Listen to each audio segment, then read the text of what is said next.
Hola a todos y bienvenidos nuevamente a la ciencia del éter. Esta vez voy a tratar una serie de capítulos relacionados con las anomalías temporales. ¿Qué son? ¿Por qué suceden? ¿Qué tipos de anomalías hay? ¿Qué investigaciones hay al respecto? Y aquí vamos a tratar estos temas en este primer vídeo. Bueno, el tiempo, como he expresado en varios vídeos, es moldeable y no siempre tiene que ser con una forma lineal. Una cosa es la percepción del tiempo que uno tiene y otra cosa es la percepción, vamos a decir, real que hay en el ambiente externo. Hay un experimento muy sencillo de hacer, que todo el mundo lo puede hacer, que son con dos relojes que estén sincronizados a la misma hora. Uno se coloca a nivel del mar y el otro reloj por encima del nivel del mar, como por ejemplo, no sé, en una montaña que está a 3.000 metros o 2.000 metros por encima del nivel del mar. Bien, al cabo del día, cuando tú vuelves a unir estos dos relojes, los dos relojes no marcarán exactamente la misma hora. El reloj que estaba por encima del nivel del mar se adelantará unos segundos o quizás un minuto del primer reloj. Y no se debe a que el reloj esté averiado o funcione mal, no. El tiempo va más rápido a medida que subes en altura a nivel del mar. Es decir, cuando más te alejas de la fuerza gravitacional de la Tierra, el tiempo va más deprisa, pero tu sensación es que va igual o incluso más lento. Algo parecido, pero a una escala más amplia, pasó a estos dos astronautas que eran gemelos, que esta noticia pues se hizo famosa y se hizo popular en televisión y en las redes. Se trata del astronauta Scott Kelly y su hermano Mark Kelly. Los dos eran gemelos, eran idénticos, y el que se quedó en tierra era Mark, y Scott fue el que se dirigió a la estación espacial y estuvo ahí aproximadamente un año. Bien, cuando Scott regresó a la Tierra después de ese año, vieron que había una diferencia notable de que Scott se veía mucho más joven que su hermano Mark, que se había quedado en la Tierra. Eso sorprendió mucho a la NASA investigaron e hicieron análisis de sangre, pruebas de ADN, toda una serie de análisis para averiguar por qué este cambio en la semblanza de la cara de este hombre, que aparecía visiblemente más joven que su hermano gemelo. Descubrieron de que lo que son los telómeros, que son unos filamentos que tienen los cromosomas, cuando vas envejeciendo, esos filamentos se van acortando y son el efecto de la vejez. Pues bien, Scott, cuando estuvo en el espacio, en la estación espacial, estos telómetros se alargaron, y este alargamiento de los telómeros es lo que hizo que se viera mucho más joven. El tiempo se aceleró. Cuando regresó a la Tierra, estos telómeros se redujeron otra vez y volvieron a su estado natural después de 6 meses de regresar a la Tierra. Pero estos no fueron los únicos cambios, porque vieron de que hubo unas alteraciones en el ADN y en el sistema inmune de Scott que no variaron. Es decir, cuando estuvo en el espacio sí tuvo esta variación, pero luego cuando regresó a la Tierra no hubo ningún cambio en su estado original. Simplemente hubo el cambio en los filamentos de los telómeros del cromosoma. Con lo cual, Scott, cuando se alejó de la influencia gravitacional de la Tierra, fue cuando tuvo estos efectos en estos filamentos que se alargaron y se volvieron a encoger cuando la fuerza gravitacional influyó más en él.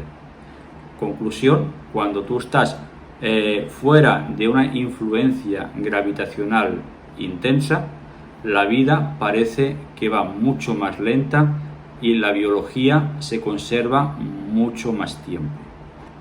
Pero esto tiene caducidad. Al regresar a la Tierra vuelves otra vez a tu estado original. Así que si no quieres que se revierta, tendrías que estar permanentemente en el espacio para que este efecto rejuvenecedor sea, vamos a decir, más permanente o duradero. Después hay otro fenómeno relacionado con el tiempo o con las anomalías temporales que está relacionado con el estrés o del impacto de algún accidente. Es decir, cuando hay un accidente y es el típico relato de la persona que dice que el tiempo va como en cámara lenta y puede como esquivar o moverse un poquito hacia un lado o hacia otro para que ese impacto o accidente no resulte letal, ya sea porque viene un tren y tiene tiempo de cambiar la marcha del coche y salir rápidamente, o porque choca en un accidente de coche y logra pues apartarse un poquito para que quizás el impacto no sea más fuerte, pues esta ralentización del tiempo la provoca uno mismo inconscientemente para poder salvarse. Los que han investigado este fenómeno aseguran de que el tiempo se acelera entre 120 o 150 veces más rápido de lo normal y por lo tanto el sonido se convierte en infrasonido, con lo cual no es audible. Así que esta es como una especie como de burbuja donde no escuchas nada, hay silencio y todo va mucho más despacio. Pero los que están alrededor tuyo, como observadores, ven que todo va igual de rápido o incluso más rápido de lo normal. Y como que si tuvieras unos reflejos pues prodigiosos para poder esquivar ese accidente. O también hay relatos de, por ejemplo, en alguna batalla, de que el soldado ve en cámara lenta cómo se acerca el proyectil y logra apartarse un poquito para desviar esa bala. También hay varios relatos en épocas de guerra que han pasado este tipo de cosas. Así que la conclusión en este caso es que uno mismo se lo provoca, uno mismo tiene la capacidad de acelerar el tiempo en casos determinados para la supervivencia de uno mismo.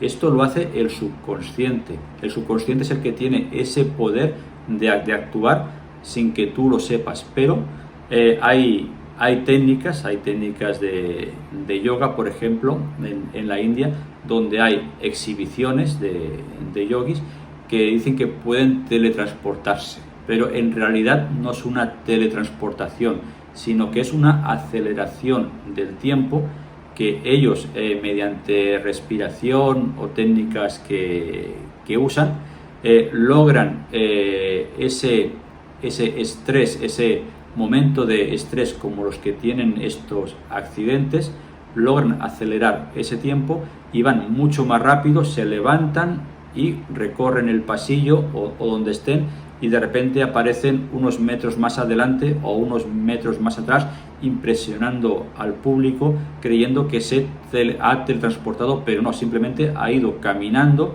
pero dando la sensación de que ha sido como que desapareció y luego volvió a aparecer. Así que el subconsciente es la clave. El subconsciente tiene la llave del espacio-tiempo o de la percepción del espacio-tiempo de uno para poderlo manipular voluntariamente y trasladarse de un lugar a otro de forma voluntaria. Otra cosa es averiguar cómo se hace, pero la habilidad o la capacidad para poderlo hacer, gracias a estos casos espontáneos como los que he comentado antes de un accidente, se ha visto que se puede hacer. El tiempo aparentemente va más lento y entonces puedes hacer este tipo de movimientos o cambios. Ahora vamos por otro fenómeno denominado bucle en el tiempo. Es cuando una persona va a un lugar concreto, ya sea que va caminando en el bosque o en un coche en la carretera o en el interior de una cueva, se adentra ahí, como que se duerme o pierde un poco lo que es el estado del tiempo, y luego cuando quiere regresar se da la sorpresa de que o está en otro lugar o han pasado varios años y se da cuenta que ha desaparecido 10, 20 o 30 años y para él parece que nada más hayan sido unos minutos o unas horas. Como por ejemplo el caso que voy a nombrar ahora de un turista alemán llamado Kurt Reiner, que fue de vacaciones a la isla italiana de Ischia, que está más o menos cerca de Nápoles. Pues en esa isla él había ido a pasear en moto, según tuvo un accidente, se cayó y apareció en el club Poseidon Gardens, que es donde estaba alojado en esta isla, era un spa. Volvió todo sucio, todo embarrado, medio cojeando, y lo atendieron el personal del hotel. Y cuando dijo de que se alojaba ahí, vieron de que ahí no había nadie con ese nombre y lo pasaron a la policía. Y la policía se dio cuenta, después de unos días de investigación, de que 16 años atrás un tal Kurt Reiner desapareció y no se supo nada de él. Así que la sorpresa de este hombre alemán es que estuvo desaparecido 16 años y para él simplemente habían pasado unos minutos o unas horas y no se había dado cuenta de qué es lo que le había pasado, y de repente apareció 16 años más tarde. Hay una investigadora británica que ha escrito más de 50 libros, llamada Jenny Randles, que ella afirma que hay una serie como de fenómenos que se repiten en cada desaparición de ese tipo de personas. Y primero, hay como una neblina blanca. Ella dice de que el tiempo es como un remolino y a veces uno queda atrapado en este remolino del tiempo y te puede enviar a una época determinada y después regresar al mismo tiempo, o si el remolino es muy intenso, un remolino fuerte de tiempo, te puede enviar hasta 10, 20 o 30 años en el futuro y ya no regresas, te quedas ahí. Si este flujo de tiempo, remolino del tiempo, es débil, es como que vas y luego regresas a donde estabas. Y eso tiene unos efectos físicos, es decir, las personas sienten mareo, desorientación, les da por vomitar y no se acuerdan de nada, no tienen memoria de lo que ha ocurrido, simplemente se ven en la sorpresa que están en el lugar donde están y no tienen explicación de cómo decir de qué forma han llegado ahí. A este fenómeno, esta investigadora Jenny Randles le puso un nombre y le puso el factor Oz. Es decir, cuando ocurre esta neblina y este efecto en las personas que están desorientadas y no saben cómo han llegado a ese lugar o a ese tiempo, se denomina el factor Oz. Y dice Jenny que esto no solamente implica un viaje en el tiempo, sino también puede implicar un cambio en la realidad, es decir, que puedes ir a mundos paralelos temporalmente, regresar o ir a ese mundo paralelo y ya no regresar nunca más y te quedas en esa vida paralela, en esa vida alternativa, sin poder salir de ahí. Pero en esto de las realidades alternativas hay una investigación muy potente, muy buena, que explicaré en el segundo capítulo de esta serie de libros. La cuestión es, ¿estos fenómenos temporales se pueden predecir? ¿Hay alguna forma de predecir que en tal lugar va a haber tal fenómeno que puede haber este torbellino de tiempo? Eso es lo que quizás se usaba o tenía esta función del artefacto de Antisequera. ¿O hay algún fenómeno astronómico relacionado con la Luna que puede influir en esta percepción espaciotemporal? Esto de momento aún es una incógnita y aún no se sabe, pero estoy seguro de que hay factores en común que si los vas uniendo quizá se puedan predecir.